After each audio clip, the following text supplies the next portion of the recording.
Hello friends, स्वागत है आप सभी का आपके अपने YouTube channel technical India SMMK में। सो फ्रेंड्स, आज की इस वीडियो में हम बात करेंगे यूपी स्कॉलरशिप के बारे में। जी हाँ दोस्तों, मेरे पास काफ़ी ज़्यादा स्टूडेंट्स कमेंट्स कर क्वेश्चंस कर रहे थे। क्वेश्चन ये थे कि सर यूपी स्कॉलरशिप का फॉर्म किस तरह से फिल करें। तो आज की इस वीडियो में मैं आपको स्टेप बाय स्टेप बताने वाला हूँ कि आप लोग अपने मोबाइल से, अपने लैपटॉप से, अपने डेस्कटॉप से यूपी स्कॉलरशिप का जो फॉर्म है वो किस तरह से फिल कर सकते हैं। जैसा कि आपको पता है, इस साल एक नया ऑप्शन आया है डिजी लॉकर से वेरिफिकेशन का। तो आज की इस वीडियो में आपको वेरिफिकेशन भी बताऊंगा कि वो वेरिफिकेशन आप लोग किस तरह से कर सकते हैं। तो वीडियो को बिल्कुल भी स्किप मत करिएगा, काफी इंपॉर्टेंट वीडियो होने वाली है, क्योंकि आज की इस वीडियो में आपको registration plus digi locker verification plus form फिल्स की पूरी कंप्लीट वीडियो देने वाला हूं। वीडियो स्टार्ट करने से पहले आप लोगों से एक छोटी सी रिक्वेस्ट है, अगर आप लोग चैनल पे न्यू है तो चैनल को सब्सक्राइब करके बेल आइकन जरूर दबा दिए। सो फ्रेंड्स, चलिए आज की वीडियो स्टार्ट करते हैं। सो गाइज देखिए, वीडियो में आगे बढ़ने से पहले मैं आपको कुछ स्टेप्स क्लियर कर देता हूं, और वो क्या स्टेप्स है वो मैं आपको बताने वाला हूं। ठीक है, सबसे पहले हम करेंगे रजिस्ट्रेशन, यानी कि रजिस्ट्रेशन किस तरह से करना है वो मैं आपको बताऊंगा। उसके बाद रजिस्ट्रेशन के बाद डिजी लॉकर को किस तरह से वेरीफाई किया जाता है वो मैं आपको बताऊंगा, यानी कि फॉर्म को लॉगिन करने के बाद डिजी लॉकर को किस तरह से वेरीफाई करना है वो आपको बताएंगे। और उसके बाद फिर कंप्लीट फॉर्म पूरा किस तरह से फिल करना है वो भी मैं आपको बताऊंगा। तो चलिए चलते हैं मोबाइल की स्क्रीन की तरफ और जानते हैं कंप्लीट डिटेल में। सो गाइज, अब मैं आपको बताता हूं कि आप लोग अपने मोबाइल से यूपी स्कॉलरशिप का जो फॉर्म है वो किस तरह से फिल कर सकते हैं, किस तरह से रजिस्ट्रेशन करना है, किस तरह से डिजी लॉकर का वेरिफिकेशन करना है, प्लस किस तरह से पूरा कंप्लीट फॉर्म फिल करना है। तो उसके लिए आपको सबसे पहले अपने मोबाइल में अपना ब्राउज़र ओपन कर लेना है। यहाँ पे मैंने ब्राउज़र ओपन कर लिया है और वहाँ पे आपको सर्च कर लेना है sarkarijobfind.com। इसका जो लिंक है वो मैं आपको नीचे डिस्क्रिप्शन दे दूंगा, आप लोग वहाँ से भी जा सकते हैं और डायरेक्ट क्रोम ब्राउज़र पर भी सर्च कर सकते हैं sarkarijobfind.com। उसके बाद आपको यहाँ पे सिंपली नीचे आना है और आपको यहाँ पे यूपी स्कॉलरशिप 2023 ऑनलाइन फॉर्म पर क्लिक कर देना है। जैसे ही आप इस पर क्लिक करेंगे आप एक न्यू पेज पे आ जाएंगे, जहाँ पे आप लोग 7 से 8 लिंक्स देख सकते हैं। यहाँ पे आप लोग यूपी स्कॉलरशिप का रजिस्ट्रेशन, फॉर्म को लॉगिन, प्लस आप लोग अपना स्टेटस भी देख सकेंगे। यहाँ पे आप लोग कंप्लीट इन्फॉर्मेशन यूपी स्कॉलरशिप के रिगार्डिंग ले सकते हैं। तो यहाँ पे सबसे पहले हम करते हैं रजिस्ट्रेशन, उसके बाद डिजी लॉकर का वेरिफिकेशन करेंगे और उसके बाद कंप्लीट फॉर्म फिल करके आपको दिखाएंगे। तो सबसे पहले हम यहाँ पे अप्लाई ऑनलाइन रजिस्ट्रेशन के आगे जो क्लिक हियर लिखा है, हम सिंपली इस पर क्लिक कर देते हैं। जैसे ही आप इस पर क्लिक करेंगे तो यहाँ पे देखिए आप लोग देख सकते हैं स्टूडेंट रजिस्ट्रेशन 2023-24 अल्पसंख्यक पिछड़े वर्ग मुस्लिम सिख ईसाई बौद्ध जैन तथा पारसी के छात्र छात्राएं अल्पसंख्यक कल्याण विभाग में आवेदन करेंगे। यानी कि मुस्लिम सिख ईसाई बौद्ध और जैन तथा पारसी जो छात्र हैं वो माइनॉरिटी कैटेगरी में फॉर्म को अप्लाई करेंगे। इस बात का आपको ध्यान रखना है। और यहाँ पे आपको 3 कॉलम नजर आ रहे हैं। पहला है SC ST और जनरल कैटेगरी के लिए, दूसरा है आपका OBC कैटेगरी के लिए और तीसरा है आपका माइनॉरिटी कैटेगरी के लिए। और उसमें भी आपको सब टैब्स नजर आ जाएंगे। यहाँ पे देखिए सबसे पहले हम बात करते हैं pre matric, post matric other than और पोस्ट मैट्रिक अदर स्टेट की। प्री मैट्रिक में वो छात्र आते हैं जो आपके क्लास 9th और 10th के होते हैं। ठीक है, पोस्ट मैट्रिक में आपके क्लास 11th और 12th के छात्र आएंगे। Post matric other than inter में आपके BA BSc BCom BTech LLB MA MSc MTech ये सभी छात्र post matric other than inter में आएंगे। ठीक है, तो आपको सबसे पहले अपनी कैटेगरी देखनी है और उसके बाद आपको देखना है कि आप किस कैटेगरी में फॉर्म अप्लाई कर रहे हैं। जैसा कि मेरा फॉर्म जो है वो जनरल कैटेगरी का है, पोस्ट मैट्रिक का। तो यहाँ पे मैं सिंपली जनरल कैटेगरी के नीचे पोस्ट मैट्रिक पर क्लिक कर देता हूँ। जैसे ही आप इस पर क्लिक करेंगे आप स्कॉलरशिप के ऑफिशियल पेज पर आ जाएंगे, यानी कि रजिस्ट्रेशन वाले पेज पर। यहाँ पे आप लोग देख सकते हैं देशमोक्त छात्रवृत्ति वैश्विक प्रतिपूर्ति स्तर 2023-24 उत्तर प्रदेश में कक्षा 11-12वीं अधीनस्थ छात्र छात्राओं फ्रेश स्टूडेंट्स के लिए आवेदन रजिस्ट्रेशन फॉर्म। ठीक है, यानी कि ये रजिस्ट्रेशन है। अगर आपको रिन्यूअल करना हो तो आपको सिंपली रिन्यूअल वाले ऑप्शन पर क्लिक करना होगा, जो कि आपका पहले ही होम पेज पर आता है। अब देखिए करना क्या है, सभी फॉर्म सेम होते हैं, चाहे वो रिन्यूअल का हो या फ्रेश का हो। तो आप किसी भी फॉर्म को देखकर कोई सा भी फॉर्म फिल कर सकते हैं। बस आपको ध्यान ये रखना है कि जो आपको अपनी डिटेल्स देनी है वो बिल्कुल ठीक होनी चाहिए। ठीक है, अब यहाँ पर देखिए मैं आपको फॉर्म को फिल करके दिखाता हूँ। यहाँ पर सबसे पहले हम इंपॉर्टेंट इंस्ट्रक्शन पढ़ लेते हैं जो कि ऊपर दे रखे हैं, महत्वपूर्ण दिशा निर्देश। रजिस्ट्रेशन फॉर्म छात्र द्वारा सही भरा जाए। जन्म तिथि, नाम तथा पिता का नाम उपलब्ध साक्ष्य के अनुसार भरा जाए। आवेदन पत्र में स्टार बॉक्स में प्रविष्ट किया जाना अनिवार्य रहे। यानी कि जो फॉर्म है उसमें आपको अपना name, date of birth, father name, mother name, ये सारी चीज़ें बिल्कुल करेक्ट डालनी है। प्लस जिन पर स्टार बना हुआ है रेड कलर के, जैसे जिला के आगे स्टार बना हुआ है, तो ये वाले जो ऑप्शंस हैं ये फिल करना कंपलसरी है। ठीक है, उसके बाद सेकंड नंबर पॉइंट पे लिखा है सभी बॉक्सों में प्रविष्टियाँ अंग्रेजी भाषा के कैपिटल लेटर्स में अंकित की जानी है, यानी कि जो भी जानकारी आपको देनी है वो सारे कैपिटल लेटर्स में होनी चाहिए। पासवर्ड की लंबाई 6 से 12 वर्णों के बीच हो सकती है। कम से कम एक संख्या, एक बड़ा अक्षर, एक विशेष वर्णमाला का उपयोग करना होगा। यानी कि पासवर्ड किस तरह से बना है वो काफ़ी ज़्यादा टिपिकल है, वो मैं आपको बताऊंगा जब पासवर्ड का ऑप्शन आएगा। ठीक है, तो चलिए चलते हैं रजिस्ट्रेशन को स्टार्ट करते हैं और उसके बाद हम बात करेंगे कि किस तरह से आपको डिजी लॉकर का वेरिफिकेशन करना है, जो कि इस बार नया ऑप्शन आया है और काफ़ी ज़्यादा छात्र इसको लेकर परेशान हैं। ठीक है, तो सबसे पहले हम सिलेक्ट करते हैं अपना ज़िला, यानी कि जो भी आपका डिस्ट्रिक्ट है वो आपको यहाँ पे सिलेक्ट कर लेना है। यहाँ पे मैंने अपना डिस्ट्रिक्ट सेलेक्ट कर लिया है और उसके बाद आपको अपनी शिक्षण संस्था, यानी कि जो भी आपका स्कूल है, कॉलेज है, वो आपको यहाँ पर सेलेक्ट कर लेना है। ठीक है, यहाँ पर मैं अपना स्कूल सेलेक्ट कर लेता हूँ।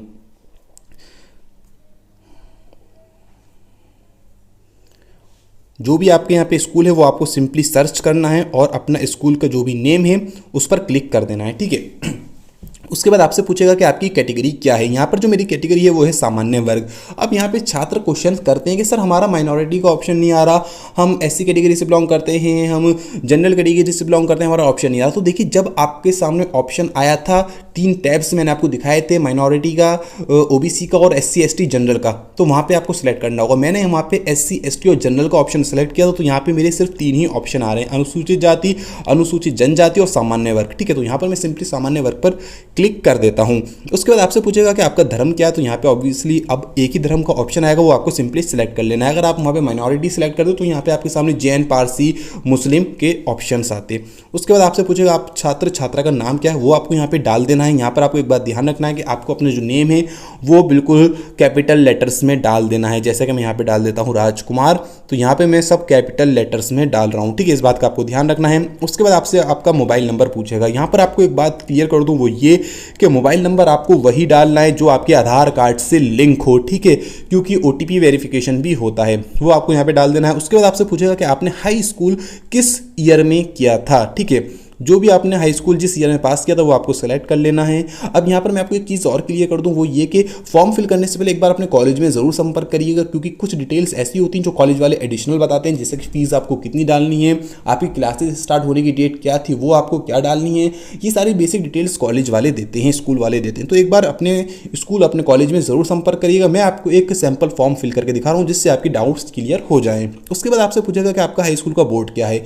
जो भी आपका बोर्ड है, UP board, CBSE, ICSE, NIOS, वो आपको यहाँ पे सिलेक्ट कर लेना है। ठीक है, यहाँ पर मैं आपको एक चीज़ क्लियर कर दूँ, वो ये कि पिछले साल काफ़ी ज़्यादा स्टूडेंट से कमेंट्स आए थे कि सर हमारी सेंट्रल यूनिवर्सिटी है, हमारा बोर्ड नहीं आ रहा, बट इस साल से वो आ रहा है। पिछले साल काफ़ी ज़्यादा दिक्कत हुई थी, वो बाद में आया था। यानी कि उन छात्रों के लिए मैं बात कर रहा हूँ, जैसे कि अगर मैं अपने डिस्ट्रिक्ट की बात करूँ अलीगढ़ की, तो यहाँ पर सेंट्रल यूनिवर्सिटी है, अलीगढ़ मुस्लिम यूनिवर्सिटी, तो ये सेंट्रल में आती है और इसका अपना बोर्ड है। ठीक है, यानी कि CBSE या ICSE से इसका लिंक नहीं है, ये अपने बोर्ड के एग्जाम कराती है, क्लास 10th के और 12th के। पैटर्न का CBSE वाला रहता है, मे बी नॉट कन्फर्म। ठीक है, तो यहाँ पे जैसे आप नीचे आएंगे तो यहाँ पे आप लोग देख सकते हैं इनका अपना बोर्ड का एक नाम आ रहा है, AMU बोर्ड। ठीक है, तो वहाँ के छात्र जो है अपना बोर्ड सेलेक्ट करेंगे। यहाँ पे देखिए यूपी मदरसा बोर्ड, सारे बोर्ड्स आपके मिल जाएंगे। ठीक है, तो यहाँ पे मैं सिंपली AMU बोर्ड सेलेक्ट कर लेता हूँ। उसके बाद आपसे पूछेगा कि भाई आपका अनुक्रमांक क्या है, यानी कि हाई स्कूल का रोल नंबर क्या है, वो आपको यहाँ पे डाल देना है। जैसे कि मेरा रोल नंबर था, जैसे यहाँ पे हम डालते हैं GK, और यहाँ पे आपको अपना आगे की डिटेल्स डाल देनी है, जैसे कि आपको T53432 है या GK L5123 है, तो आपको यहाँ पे अपना रोल नंबर डाल देना है। ठीक है, तो यहाँ पे मैं अपना रोल नंबर मैंने फिल कर दिया। ठीक है, इसके बाद आपसे पूछेगा कि आपका पासवर्ड क्या है। यहाँ पे आप देखिए सबसे मोस्ट इंपॉर्टेंट चीज़ आती है कि पासवर्ड किस तरह से बनाना है। तो मैं आपको यहाँ पे बता दूँ, इसमें एक कैपिटल लेटर, एक स्पेशल वर्ड और आपका एक आपके अल्फ़ाबेट प्लस डिजिट्स का कॉम्बिनेशन होना चाहिए।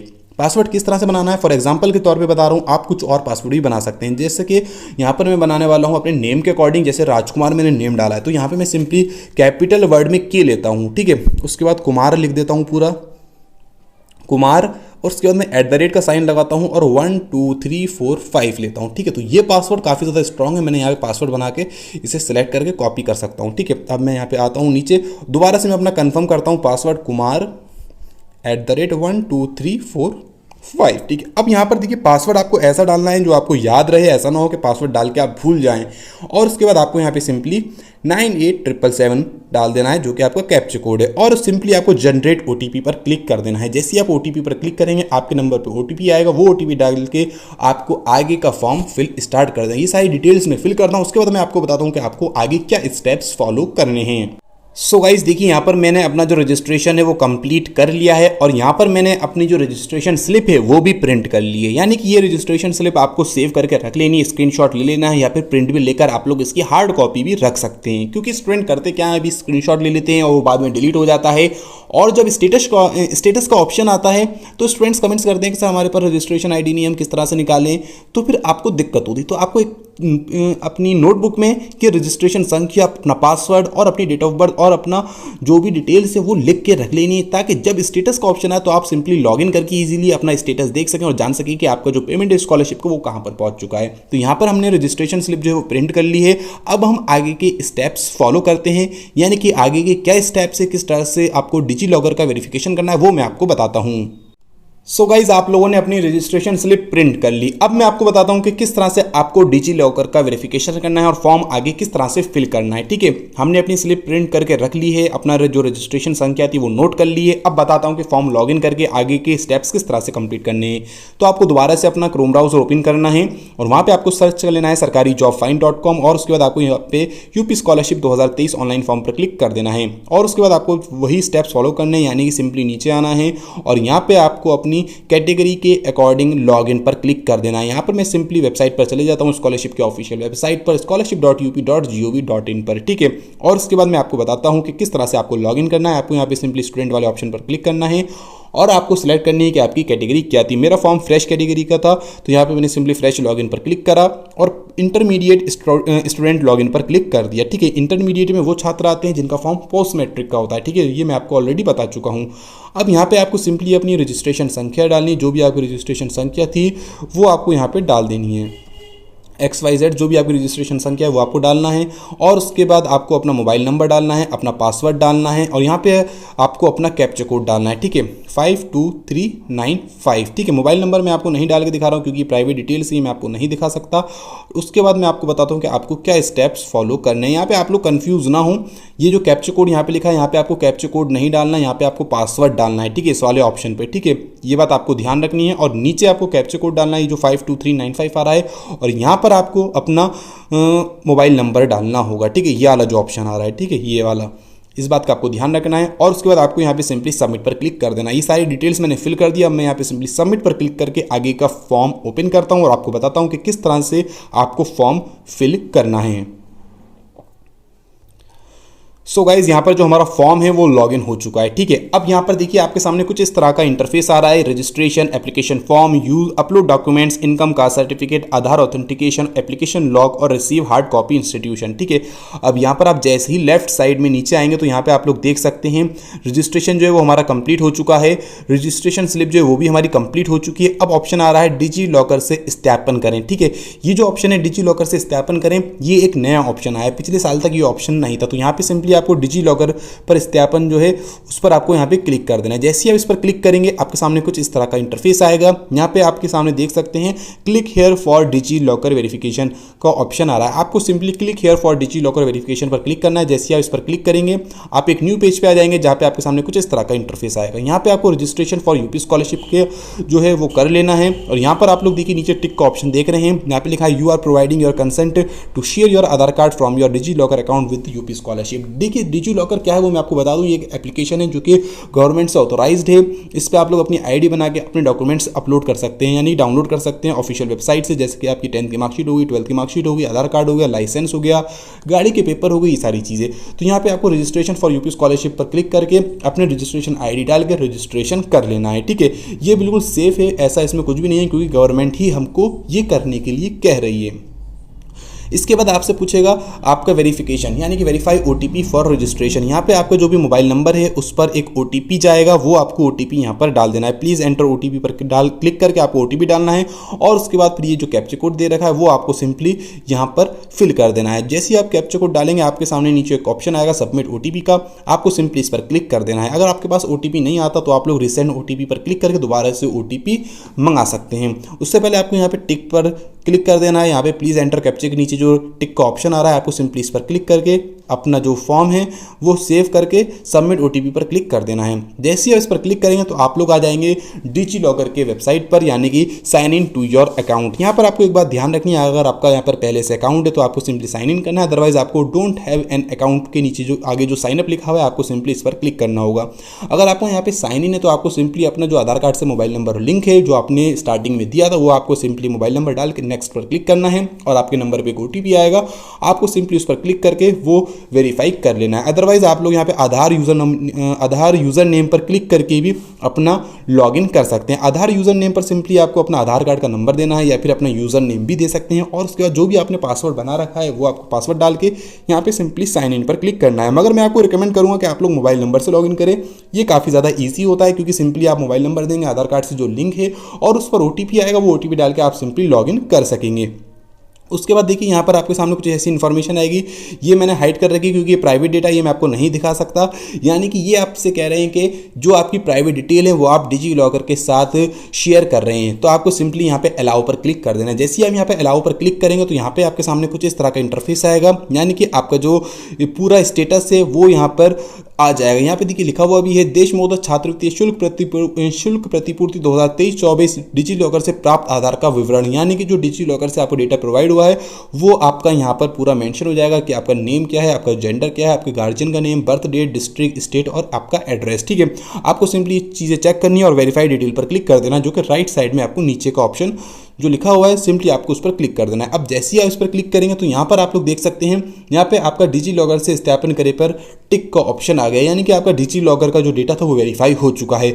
यहाँ तक स्टेप्स कंप्लीट हो गए। अब मोस्ट इंपॉर्टेंट चीज़ आती है, वो क्या है, वो ये है कि छात्रवृत्ति हेतु आवेदन पत्र भरे। अब मैं आपको बताता हूँ कि आवेदन पत्र किस तरह से फिल करना है, ये मैं आपको बिल्कुल लाइव दिखाऊंगा, यानी कि डिटेल्स फिल करके। यहाँ पर मैंने आपको स्क्रीनशॉट इसलिए वाले दिखाए थे क्योंकि इसकी वेबसाइट जो है वो काफ़ी ज़्यादा डाउन होती है। मैं बार बार क्लिक करता हूँ तो यहाँ पे बार बार सर्वर एरर आता है, जिसकी वजह से वीडियो जो है 30 से 40 मिनट की भी हो जाती है, तो यहाँ पर वेट काफ़ी ज़्यादा करना पड़ता है आपको। तो इस वजह से मैंने स्क्रीनशॉट आपके साथ शेयर किए ताकि आपके डाउट्स भी क्लियर हो जाए और फॉर्म आप लोग इजीली फिल कर सके। अब मैं आपको लाइव दिखाता हूँ कि फॉर्म किस तरह से फिल करना है। अब यहाँ पर आपको सिंपली छात्रवृत्ति हेतु आवेदन पत्र भरे जो लिखा हुआ है लेफ्ट साइड में 4th ऑप्शन, आपको सिंपली इस पर क्लिक कर देना है। यहाँ पर देखिए कुछ इस तरह का इंटरफेस आपके सामने आएगा। सबसे पहले आएगा पाठ्यक्रम का प्रकार, यानी कि जो आपका पाठ्यक्रम है वो किस प्रकार का है, जो भी आपका प्रकार है, नियमित है, जो भी आपका कैटेगरी है उसको आप पर क्लिक कर देना है। ठीक है, सो गाइज यहाँ पर मैं आपको एक चीज़ और क्लियर कर दूं, वो ये कि यहाँ पे जो पाठ्यक्रम का प्रकार है नियमित, इसका मतलब है आपका जो कोर्स है वो रेगुलर है या फिर नहीं। ठीक है, तो आपको उसी के अकॉर्डिंग सेलेक्ट करना है। मेरा जो कोर्स है वो रेगुलर कोर्स है, तो यहाँ पे मैंने सिंपली नियमित पर क्लिक कर दिया है। उसके बाद आपसे पूछेगा पाठ्यक्रम का प्रकार क्या है, यानी कि आप कौन सा कोर्स कर रहे हैं। जो भी आप यहाँ पे कोर्स कर रहे हैं, BTech, BA, BSc, BCom, diploma या BVoc, MTech, MBA, MEd, BEd, जो भी आप कर रहे हो वो आपको यहाँ पे सिंपली सेलेक्ट कर लेना है। मेरा जो कोर्स है फिलहाल वो है BTech, तो यहाँ पे मैंने सिंपली BTech पर क्लिक कर दिया है। ठीक है, और यहाँ पर एक चीज़ और बता दूँ आपको, अगर आप BE कर रहे हैं तो भी आपको BTech वाला ही ऑप्शन सेलेक्ट करना है, क्योंकि यहाँ पे देखिए स्लैश लगाकर साइन का ऑप्शन दे रखा है BTech और BE। ठीक है ना, तो आपको उसी के अकॉर्डिंग सेलेक्ट करना है। इसके बाद आपको अपनी ब्रांच सेलेक्ट करनी है, जो भी आपकी ब्रांच है वो आपको यहाँ पे सेलेक्ट कर लेनी है। मेरा मैकेनिकल ब्रांच है तो यहाँ पे हमने सिंपली मैकेनिकल सेलेक्ट कर लिया है। इसके बाद पाठ्यक्रम का वर्ष अवधि, ठीक है, जो भी आपका वर्ष है वो आपको सिलेक्ट करना है, first year, second year, third year and final year. ठीक है, तो यहाँ पे मैंने सिंपली फर्स्ट पर क्लिक कर दिया है। इसके बाद एक मोस्ट इंपॉर्टेंट चीज़ आती है, वो आती है क्या प्रवेश लेटरल एंट्री के आधार पर हुआ है। यानी कि जो छात्र नहीं जानते उनको बता दूं, जो डिप्लोमा वाले छात्र होते हैं वो लेटरल एंट्री एडमिशन लेते हैं, यानी कि डायरेक्ट सेकेंड ईयर में। तो यहाँ पर जो हमारा कोर्स है वो 12th के बाद हमने डायरेक्ट BTech में लिया है, तो हमारा फर्स्ट ईयर है, तो हमने यहाँ पे फर्स्ट ईयर में एडमिशन लिया, यानी कि लेटरल एंट्री नहीं है, तो यहाँ पे हमने सिंपली नो पर क्लिक कर दिया। अगर आपने डिप्लोमा के बाद सेकंड ईयर में डायरेक्ट एडमिशन लिया तो आपको यहाँ पे येस पर क्लिक करना होगा, ठीक है। इसके बाद आपसे पूछेगा कि आप हॉस्टलर छात्र हैं या फिर डे स्कॉलर हैं, वो आपको सेलेक्ट कर लेना है। इसके बाद 7 नंबर में आपका ऑप्शन आएगा वर्तमान पाठ्यक्रम के प्रथम वर्ष में प्रवेश तिथि, यानी कि आपकी जो किस डेट में आपके प्रवेश हुआ था, ठीक है। तो यहाँ पे हमने डाल दिया 16 अगस्त, ठीक है। जो भी आपकी क्लासेस स्टार्ट हुई थी वो आप एक बार अपने कॉलेज में ज़रूर संपर्क करिएगा, ये चीज़ें कॉलेज वाले ही बताएंगे, ठीक है, ये मैं आपको नहीं बता सकता। तो यहाँ पे हमने थोड़ा सा डेट गलत फॉर्मेट में डाल दिए, ठीक है। तो एक बार ये चीज़ें जो है आप अपने कॉलेज में ज़रूर संपर्क करिएगा कि इसमें हमें कौन सी डेट डालनी होगी, ठीक है। तो यहाँ पे हमने 16 अगस्त डाला है क्योंकि हमारी क्लासेज जो थी वो 16 अगस्त से स्टार्ट हुई थी फर्स्ट ईयर की, ठीक है। इसके बाद आपसे पूछेगा पाठ्यक्रम के वर्तमान स्तर में प्रवेश तिथि, ठीक है। तो यहाँ पे भी हम सिंपली 16 अगस्त डाल देते हैं,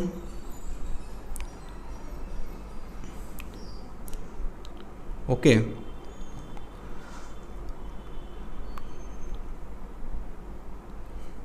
और यहाँ पर देखिए अगर आपका यहाँ पे सेकंड ईयर है तो 7 नंबर में आपको अपनी वही डेट डालनी होगी जो आपके प्रथम वर्ष में तिथि, यानी कि अगर आप सेकंड ईयर में या थर्ड ईयर में हैं तो आपकी जो फर्स्ट ईयर में क्लासेस स्टार्ट हुई थी वो आपको यहाँ पे डेट डालनी होगी। और 8 नंबर में जो वर्तमान में आपका प्रवेश वर्ष चल रहा है, ठीक है, यानी कि जो भी आपका प्रेजेंट में ईयर चल रहा है उसकी आपको डेट डालनी होगी। मोस्टली सेम ही रहती है। और यहाँ पर देखिए जो चीज़ें हैं वो जो कुछ चेंजेस होता है वो कॉलेज वाले अपने अकॉर्डिंग कराते हैं, तो एक बार आप अपने कॉलेज में डेट जरूर कंफर्म कर लीजिएगा, ठीक है। इसके बाद आपसे पूछेगा विश्वविद्यालय बोर्ड एफिलिएटिंग एजेंसी का नाम, जो भी आपका है, जो भी आपका एनरोलमेंट नंबर है वो आपको यहाँ पे डाल देना। तो ये प्राइवेट डेटा ये मैं आपको यहाँ पे डाल के नहीं दिखाने का, ठीक है। यानी कि जो भी आपका एनरोलमेंट नंबर है वो आपको यहाँ पे डालना होगा। अगर आपका एनरोलमेंट नंबर अभी यूनिवर्सिटी से नहीं मिला तो यहाँ पे आप इसे खाली छोड़ सकते हैं। यहाँ पे देखिए इस पर स्टार बना हुआ नहीं है, ये कंपलसरी ऑप्शन नहीं है, बाद में आपको इसे अपडेट करना होगा। तो अभी मैं यहाँ पे इसे नहीं डाला क्योंकि मुझे एनरोलमेंट नंबर अलॉट नहीं हुआ।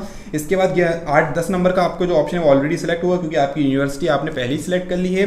इसके बाद 11 नंबर में पूछ रहा है क्या व्यवसायिक पाठ्यक्रम में प्रवेश कक्षा 12 के अंकों के मेरिट के आधार पर हुआ है, यानी कि अगर आपका मेरिट बेस्ड एडमिशन हुआ है तो आपको यस करना है, अदरवाइज नो। यहाँ पे मेरा मेरिट बेस्ड एडमिशन नहीं हुआ। इसके बाद आपसे पूछेगा पाठ्यक्रम की पात्रता क्या है, यानी कि जो मिनिमम क्वालिफिकेशन चाहिए कोर्स के लिए वो क्या है। तो यहाँ पे हमारी इंटरमीडिएट है, वो यहाँ पे हमने सिलेक्ट कर ली है। अब यहाँ पे कंफ्यूज होते हैं डिप्लोमा वाले छात्र कि हम इसमें क्या डालें। तो देखिए पिछले साल डिप्लोमा वाले छात्रों ने भी इंटरमीडिएट ही डाला था और उनकी स्कॉलरशिप भी आई थी, तो इसमें चिंता करने की जरूरत नहीं है। आप यहाँ पे सिंपली से इंटरमीडिएट सेलेक्ट कर सकते हैं। और यहाँ पे इस साल इन्होंने डिप्लोमा का भी ऑप्शन दे दिया है। और अगर आप मास्टर कर रहे हैं तो आपको यहाँ पे प्रस्नातक डालना होगा, यानी कि ग्रेजुएशन, ठीक है।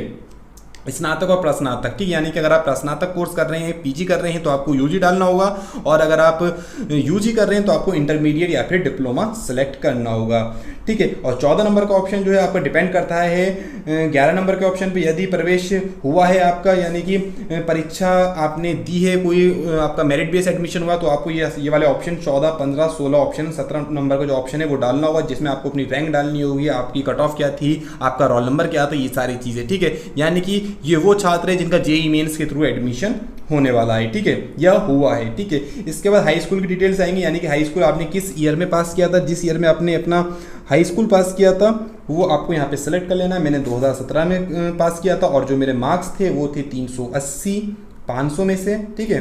सॉरी, यहाँ पे पूर्णांक में आपको अपने टोटल मार्क्स डालने हैं, ठीक है, यानी कि मैक्सिमम मार्क्स कितने हैं। और यहाँ पे आपकी परसेंटेज आ जाएगी 380, ठीक है। इसके बाद आपसे पूछेगा प्रतिशत आपका कितना बन रहा है, तो यहाँ पे मैं सिंपली अपनी परसेंटेज एक बार निकाल लेता हूँ, चेक कर लेता हूँ कहीं गलत परसेंटेज में ना फिल कर दूँ, ठीक है। तो यहाँ पे 1 सेकंड आप लोग वेट करिए, मैं कैलकुलेटर में अपनी जो परसेंटेज है वो कैलकुलेट कर लेता हूँ, ठीक है। तो हमारी जो परसेंटेज आ रही है वो आ रही है 76, ठीक है, सॉरी, ठीक है, 76 हमारी परसेंटेज है। इसके बाद आपसे पूछेगा जो आपका यूनिवर्सिटी है वो कौन सी है, तो यहाँ पे हमारा CBSE है, तो यहाँ पे हमने सिंपली वो डाल दिया। उसके बाद हमारी इंटरमीडिएट की डिटेल पूछेगा, यानी कि आपका इंटरमीडिएट में कितने मार्क्स थे, ये सारी चीज़ें, ठीक है। तो यहाँ पे हमारा जो इंटरमीडिएट हुआ था वो हुआ था 2019 में, और जो हमारे मार्क्स थे मैक्सिमम वो थे 500 मार्क्स, ठीक है। और हमारे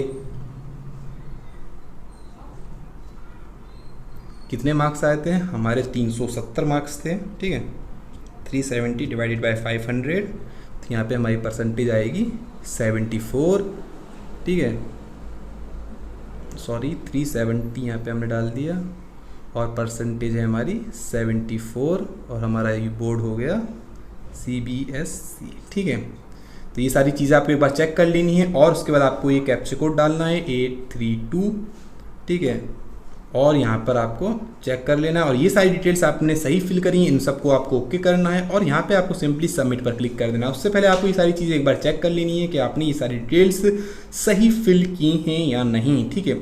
और अगर आपने सही फिल किए तो आपको सिंपली सबमिट पर क्लिक कर देना है। तो यहाँ पे मैंने सिंपली इसे सबमिट पर क्लिक कर दिया। अब हमारा जो फर्स्ट वाला स्टेप है, यानी कि जो हमारा सेकंड स्टेप है, वो कंप्लीट हो चुका है, जिसमें हमने अपनी सारी डिटेल्स फिल कर दी हैं। इसके बाद आपसे पूछेगा आवासीय स्थायी पता, यानी कि जो भी आपका पता है वो आपको डालना है, परमानेंट टेम्परेरी दोनों पते आपको डालने हैं, ठीक है। तो ये प्राइवेट डिटेल है, ये मैं आपको नहीं दिखाऊंगा, ये बाद में फिल करूंगा, मगर कौन से ऑप्शन में क्या चीज़ आएगी वो मैं आपको यहाँ पे बताने वाला हूँ। उसके बाद आपसे पूछेगा पत्र व्यवहार का पता, चेक करें यदि आवासीय और पत्र व्यवहार का एक ही पता है। अगर आपका एक ही पता है तो आपको सिंपली टिक पर क्लिक कर देना है। इसके बाद 3 नंबर के ऑप्शन में आपसे पूछेगा राशन कार्ड संख्या, परिवार ID, यहाँ पे आपको कोई एक ID डालनी होगी, ठीक है। अगर ये आपके पास नहीं है तो ऑप्शन में आपका पूछेगा अगर आप फिजिकली डिसेबल हैं तो आपको सेलेक्ट करना है येस, अदरवाइज आपको यहाँ पे नो पर क्लिक कर देना है, यानी कि इसे छोड़ देंगे आप खाली। और अगर आप यहाँ पे ये वाला ऑप्शन सेलेक्ट कर दें तो आपको अपनी परसेंटेज डालनी होगी कि कितना आपका परसेंटेज है और उसके बाकी के ऑप्शंस आपको फिल करने होंगे जो फिजिकली डिसेबल से रिलेटेड होते हैं, ठीक है। तो ये सारी डिटेल्स मैं फिल करता हूँ, उसके बाद आपको बताता हूँ कि आपको आगे क्या करना है।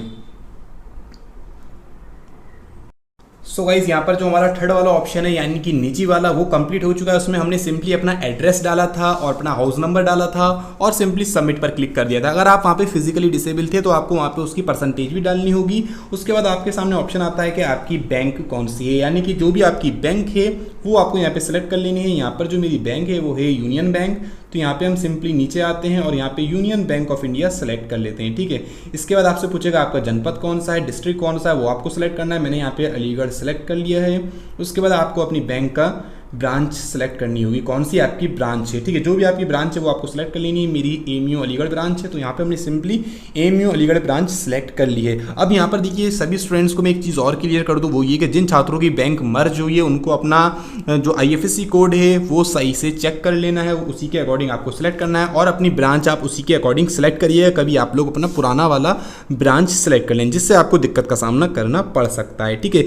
ये तीनों ऑप्शन सेलेक्ट करने के बाद आपको 4 नंबर अपनी बैंक खाता संख्या डालनी है और ये जो है आपको 2 बार खाता संख्या डालनी होगी। और यहाँ पे एक अच्छी चीज़ ये है कि 6 नंबर में कि आपका जो IFSC कोड था वो ऑटोमेटिकली आ चुका है, यानी कि जैसे ही आपने यहाँ पे जनपद सेलेक्ट करके ब्रांच सेलेक्ट करेंगे तो आपकी ऑटोमेटिकली जो ब्रांच है वो यहाँ पर शो हो जाएगी, ठीक है।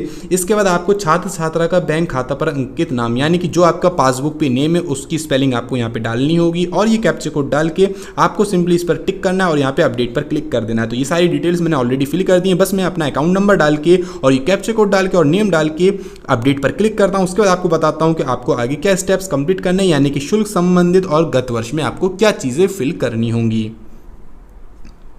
कर दी है। अब यहाँ पर मैं सिंपली कैप्चा कोड मैंने ऑलरेडी डाल दिया है, यहाँ पे टिक पर भी क्लिक कर दिया और यहाँ पर मैं सिंपली अपडेट पर क्लिक कर देता हूँ। जैसे ही आप अपडेट पर क्लिक करेंगे ये जो भी आपका जो स्टेप है वो कंप्लीट हो जाएगा और उसके बाद आपके सामने एक ऑप्शन आएगा शुल्क संबंधित। अब देखिए यहाँ पर जो मैं अमाउंट डालने वाला हूँ वो अमाउंट आप मेरे अकॉर्डिंग मत डालिएगा, पहले आप अपने कॉलेज में कंफर्म करिए कि कितना अमाउंट डालना है, ठीक है। यानी कि आपका नॉन रिफंडेबल अमाउंट कितना है फीस के अकॉर्डिंग वो आपको डालना पड़ेगा। तो यहाँ पे मेरा 55,000 रहने वाला है, तो यहाँ पे मैंने 55,000 डाल दिया है और ये मैंने कैप्चा कोड डाल के सिंपली सबमिट पर क्लिक कर देता हूँ, ठीक है। अब यहाँ पर देखिए मैं ये किस लिए कह रहा हूँ वो मैं आपको बता दूँ कि कुछ कॉलेज वाले क्या होते हैं कि फीस ज़्यादा लेते हैं। मैं अगर डिप्लोमा की बात करूं, जब मैं अपने टाइम में डिप्लोमा कर रहा था तो मेरी फीस जा रही थी यूपी डिप्लोमा की बात यूपी BT की मैं बात कर रहा हूं। मेरा BT यूपी से डिप्लोमा है, 2015 में मैंने एडमिशन लिया था, 2018 के पास आउट हूँ वहाँ से। तो मेरी फीस थी 45,000 के अराउंड, मगर जब मैंने अपना स्कॉलरशिप का फॉर्म फिल किया मैंने उसमें अपनी फीस जेन्युइन तरीके से 45,000 रुपये डाली थी, क्योंकि मेरी 40 से 45,000 के अराउंड फीस थी। वो मैंने डाल के जब कॉलेज में जमा करा तो उन्होंने मुझसे कहा कि ये फीस आपकी नहीं चलेगी, आपको 28,000 रुपये डालने होंगे। मैंने उनसे पूछा कि सर मुझसे तो 40,000 42,000 रुपये लिए जा रहे हैं साल के, तो मैं मतलब इतने क्यों ना डालूं, 28,000 क्यों डालूं? तो बोले नहीं आपको इतना ही डालना होगा। तब बात समझ में ये आई कि वो इलीगल तरीके से मुझसे ज़्यादा पैसे ले रहे थे, जबकि यूपी गवर्नमेंट गवर्नमेंट ने जो डिप्लोमा की फ़ीस तय कर रखी थी उस समय वो 28,000 रुपये कर रखी थी। वो मुझसे लगभग 12 से 14,000 रुपये एक्स्ट्रा ले रहे थे, ठीक है। तो ये चीज़ आपको ध्यान रखनी है, आपको अपने अकॉर्डिंग फ़ीस नहीं डालनी, पहले एक बार अपने कॉलेज में संपर्क करिएगा, उसके बाद ही आप ये फ़ीस डालिएगा, ठीक है। तो मैंने कंफर्म कर लिया कि बीटेक में 55,000 डालनी है, कुछ कॉलेजेस वाले 80,000 90,000 भी डलवा रहे हैं, तो आप उसी के अकॉर्डिंग अपने कॉलेज के अकॉर्डिंग फ़ीस डालिएगा। तो यहाँ पर मैंने सिंपली 55,000 सेलेक्ट करके यहाँ पे मैंने वो डाल दिए, ठीक है। अब बात आती है गत वर्ष का विवरण, यानी कि प्रीवियस ईयर की डिटेल्स आपको सेलेक्ट करनी है। गत वर्ष का परीक्षा वाले में आप फेल थे या पास, वो आपको डालना है, यानी कि फेल वाले तो फॉर्म फिल कर ही नहीं सकते, मगर यहाँ पे 3 ऑप्शन है, पास थे या मार्क्स के साथ प्रमोट किए गए थे या फिर रिजल्ट आपका डिक्लेयर नहीं है, ठीक है। ये सारी चीज़ें आपको यहाँ पे डालनी होंगी। तो यहाँ पर सिंपली मैंने पास पर क्लिक कर दिया क्योंकि मैं पास था, मैं प्रमोट नहीं किया गया था। और उसके बाद आपसे पूछा गत वर्ष का परीक्षा प्रणाली क्या था, यानी कि आपका वार्षिक में परीक्षा हो रही थी या फिर सेमेस्टर वाइज था आपका। तो हमारा यहाँ पे वार्षिक था। बहुत से छात्र बीटेक के होंगे, सेकेंड ईयर के, थर्ड ईयर के, तो उनको यहाँ पे सेमेस्टर वाइज सेलेक्ट करना होगा, ठीक है। उसके बाद पूछेगा कि आपका जो गत वर्ष था उसमें आपकी सीजीपी के अकॉर्डिंग परसेंटेज थी, मतलब सीजीपीए के फॉर्म में आपका रिजल्ट आया था, या एसजीपीए के फॉर्म में आया था, या फिर अंक के फॉर्म में आया था परसेंटेज के, ठीक है। तो यहाँ पे मेरा जो अंक के फॉर्म में आया था वो यहाँ पे मैंने डाल दिया है, ठीक है। इसके बाद संस्था द्वारा अंकित पूर्णांक, यानी कि संस्था द्वारा कितने आपके जो मार्क्स हैं वो अपलोड किए जा रहे हैं वो आपको यहाँ पे डालना होगा। गत वर्ष का प्राप्तांक कितना था और आपके कितने मार्क्स थे वो आपको यहाँ पे डालना होगा। यानी कि अगर आप यहाँ पे बीटेक के छात्र सेकेंड ईयर के तो आपको फर्स्ट ईयर का डालना है, अगर आप बीटेक फर्स्ट ईयर के छात्र हैं तो आपको यहाँ पे अपना 12th क्लास की डिटेल्स डालनी होंगी, ठीक है। तो यहाँ पे मैंने 470 सेलेक्ट किया और यहाँ पे मेरा जो पूर्णांक था वो 500 नंबर थे, ठीक है। सॉरी 470 नहीं था, 370 था, वरना तो कुछ ज़्यादा ही परसेंटेज हो गई मेरी, ठीक है, क्योंकि मेरी 74 परसेंटेज थी। तो यहाँ पे हमारी ऑटोमेटिकली अपडेट होकर परसेंटेज आ चुकी है। और फिर उससे पूछेगा कि आपका शिक्षण संस्था कौन सी थी, ठीक है। तो यहाँ पे मैं अपना स्कूल का नेम डाल देता हूँ, जो भी आपका स्कूल का नेम है वो आपको यहाँ पे डाल देना है, ठीक है। यहाँ पे मैंने स्कूल का नाम डाला और उसके बाद ये कैप्चा कोड डाल के सिंपली सबमिट पर क्लिक कर देता हूँ। यहाँ पे फिर से मैं आपको एक चीज़ क्लियर कर रहा हूँ कि जो मार्क्स हैं, जो आपके मतलब नॉन रिफंडेबल फीस है वो आपको अपने कॉलेज के अकॉर्डिंग ही डालनी होगी, ठीक है। ओके, यहाँ पे स्पेशल कैरेक्टर कोई अलाउ नहीं है, यहाँ पे मैंने कॉमा लगा दिया है तो इसे मैं हटा देता हूँ, ठीक है। इस बात का भी आपको ध्यान रखना है और सिंपली अपडेट पर आपको क्लिक कर देना है। जैसे ही मैं यहाँ पे अपडेट पर क्लिक करता हूँ तो यहाँ पे हमारा कंप्लीट हो चुका है। आपके आवेदन पत्र की प्रविष्टियाँ सफलतापूर्वक भरी गई हैं। आवेदन पत्र को पूर्ण करने हेतु अगला चरण फोटो अपलोड करें, बिना फोटो के आवेदन पत्र पूर्ण नहीं माना जाएगा, ठीक है। यानी कि हमारा जो रजिस्ट्रेशन है वो कंप्लीट हो चुका है, हमारा जो आवेदन पत्र है वो भी कंप्लीट तरीके से फिल हो चुका है। और उसके बाद बात आती है फोटो अपलोड करने की। तो यहाँ पे मैं सिंपली लेफ्ट साइड में होम पर क्लिक कर देता हूँ। जैसे ही आप इस पर क्लिक करेंगे तो आप यहाँ पे वापस दोबारा होम पेज पर आ जाएंगे। यहाँ पे देखिए 2 स्टेप कंप्लीट हो चुके हैं। अब मैं यहाँ पे लाइंस पर क्लिक करता हूँ और यहाँ पे फोटो अपलोड करे पर क्लिक कर देता हूँ। जैसे ही आप इस पर क्लिक करेंगे आप एक न्यू पेज पे आ जाएंगे जहाँ पे आपको अपना फोटो अपलोड करना होगा। तो यहाँ पे सिंपली नीचे आते हैं। अब यहाँ पे जो आपका फोटो है वो मैक्सिमम 20 KB का होना चाहिए, JPEG या फिर JPG फॉर्मेट में होना चाहिए। तो यहाँ पे सिंपली मैं अपलोड फोटो पर क्लिक करता हूँ और यहाँ से मैं अपना जो फोटो है वो अपलोड करता हूँ। तो ये प्राइवेट डिटेल है, ये मैं हाइड कर देता हूँ, मतलब वीडियो पॉज करके फोटो अपलोड करके आपको बताता हूँ कि आपको आगे किस तरह से फोटो को मतलब आगे कौन से स्टेप्स आपको कंप्लीट करने हैं। सिंपली आपको अपलोड फोटो पर क्लिक करना है और चूज फाइल पर क्लिक करके अपलोड फोटो पर क्लिक करना है, ठीक है। तो यहाँ पे सिंपली मैं चूज फाइल पर क्लिक करता हूँ। जैसे ही आप चूज फाइल पर क्लिक करेंगे आपके सामने फाइल्स का ऑप्शन आ जाएगा। यहाँ से आप सेलेक्ट करके अपना फोटो अपलोड कर सकते हैं। तो यहाँ पे मैं फोटो अपलोड करके बताता हूँ कि आपको क्या स्टेप्स आगे फॉलो करने हैं। सो गाइज यहाँ पर जो मेरा फोटो है वो अपलोड हो चुका है और यहाँ पे मैं सिंपली ओके पर क्लिक कर देता हूँ। यहाँ पे देखिए मेरा फोटो अपलोड हो चुका है, फर्स्ट अपलोड इमेज, ठीक है। इसके बाद हम यहाँ पे सिंपली बैक आ जाते हैं, होम पर आ जाते हैं और देखते हैं कि हमारे आगे कौन से स्टेप्स कंप्लीट करने हैं, ठीक है। यहाँ पे देखिए हमारा जो है अपलोड डॉक्यूमेंट्स में कंप्लीट हो चुका है। इसके बाद आपको यहाँ पे सिंपली 3 लाइन्स पर क्लिक करना है और उसके बाद आपको आगे के स्टेप्स कंप्लीट करने हैं, यानी आवेदन पत्र को संशोधित करें। यहाँ पे सिंपली आप इस पर क्लिक करके आवेदन पत्र को संशोधित कर सकते हैं। यानी कि अगर आपको किसी भी प्रकार का कोई भी करेक्शन करना है तो यहाँ पे आप सिंपली उसको करेक्शन कर सकते हैं, जिस चीज़ में भी आपको करेक्शन करना है, ठीक है। वो मुझे कोई भी करेक्शन नहीं करना, मैंने सारी डिटेल्स अपनी सही फिल करी हैं, ठीक है। इसके बाद आपको बताता हूँ कि आपको आगे क्या स्टेप्स कंप्लीट करने हैं। इसके बाद आपका ऑप्शन आता है आय जाति प्रमाणीकरण, ठीक है। यानी कि आपको अपना इनकम सर्टिफिकेट का नंबर डालना है, उसकी जारी होने की डेट डालनी है और उसका एप्लीकेशन नंबर डालना है। ठीक है, ये मैं डिटेल्स अभी फिल नहीं कर सकता क्योंकि मेरे पास इनकम सर्टिफिकेट अभी बनकर नहीं आया है, और आधार वेरिफिकेशन भी नहीं कर सकता क्योंकि अभी मोबाइल नंबर प्रॉपर तरीके से लिंक नहीं है। ये दोनों चीज़ें आपको बहुत सिंपल है। सिंपली आपको इनकम का सर्टिफिकेट नंबर, जारी होने की डेट और उसकी जो आपका एप्लीकेशन आईडी होती है वो आपको डालनी है। और उसके बाद आपको आधार वेरिफिकेशन में अपना मोबाइल नंबर और अपना आधार कार्ड का नंबर डालना है, जिससे आपके मोबाइल नंबर पे एक ओटीपी आएगा। वो ओटीपी आपको अपने मोबाइल में डालना होगा, वेरीफाई करके सिंपली फॉर्म को लॉक कर देना है और सिंपली हार्ड कॉपी अपने कॉलेज में जमा कर देनी है। यहाँ से आपका जो फॉर्म है वो पूरे तरीके से कंप्लीट हो जाएगा। मेन जो स्टेप्स थे वो मैंने आपको करके बता दी, यानी कि रजिस्ट्रेशन का, एप्लीकेशन फॉर्म का और अपलोड डॉक्यूमेंट्स का। बाकी जो दो ये स्टेप्स है इसमें कुछ भी नहीं है, सिर्फ आपको अपनी रजिस्ट्रेशन संख्या और जारी होने की डेट डालनी है इनकम की, और आधार वेरिफिकेशन में आपको अपना आधार कार्ड का नंबर और मोबाइल नंबर डालना है, जिससे आपका आधार का वेरिफिकेशन हो जाएगा और आपका फॉर्म लॉक होकर फाइनल प्रिंट निकल के सिंपली उसे सभी डॉक्यूमेंट्स के साथ कॉलेज में जमा कर दिएगा। आपका जो फॉर्म है वो कंप्लीट तरीके से फिल हो जाएगा। अगर मेरे पास डिटेल्स आ जाती हैं टाइम पर तो मैं आपको ये स्टेप्स भी कंप्लीट करके बता दूंगा। आप लोगों से रिक्वेस्ट ये है कि आप लोग चैनल को सब्सक्राइब करके बेल आइकन दबा लिए, क्योंकि यहाँ पे मैं आपको इसी तरह की सारी जानकारी देता रहूँगा, चाहे किसी भी तरह की कोई भी अपडेट आती है यूपी स्कॉलरशिप से संबंधित, यानी कि पैसा आता है या स्टेटस आता है या करेक्शन होता है, किसी भी तरह की। सो गाइस आज की इस वीडियो में इतना ही, और अगर आपको ये वीडियो पसंद आई तो प्लीज़ वीडियो को लाइक ज़रूर करिएगा और चैनल को ज़रूर सब्सक्राइब कर दिएगा। इंस्टाग्राम पर हमें फॉलो कर लिए क्योंकि वहाँ पे हम अपडेट्स प्रोवाइड करते रहते हैं। टेलीग्राम चैनल का लिंक भी आपको नीचे डिस्क्रिप्शन में मिल जाएगा। सो फ्रेंड्स चलिए अब चलते हैं कैमरे की तरफ।